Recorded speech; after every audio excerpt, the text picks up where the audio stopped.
وزیر مملکت برائے امور داخلہ جی کشن ریڈی نے لوک سبھا میں بتایا، جموں کشمیر سرکاری زبان بل کے تحت جموں کشمیر کے علاقائی زبان جیسے کشمیری، ڈونگری اور ہندی کو بھی سرکاری زبان کا درجہ دیا جائے گا،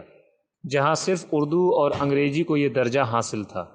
جی کشن ریڈی نے لوک سبھا میں بتایا کہ 53% سے زیادہ لوگ کشمیری زبان اور 26% سے زیادہ لوگ ڈونگری زبان بولتے ہیں، جبکہ 1% سے بھی کم لوگ اردو زبان بولتے ہیں، جو پچھلے 70 سال سے وہاں کی سرکاری زبان بنی ہوئی ہے۔ وہیں 2% سے زیادہ لوگ ہندی زبان بولتے ہیں۔ اس بل کی مخالفت کرتے ہوئے نیشنل کانفرنس کے نیتا حسنین مسعودی نے کہا کہ مرکزی حکومت کو اس معاملے میں بل بنانے کی فراغت نہیں ہے اور اردو زبان جموں کو کشمیر دونوں علاقوں کو جوڑنے والا بتایا، اور یہ بھی کہا کہ کوئی ایسی ریاست نہیں جس میں 5 حکومتی زبان ہوں۔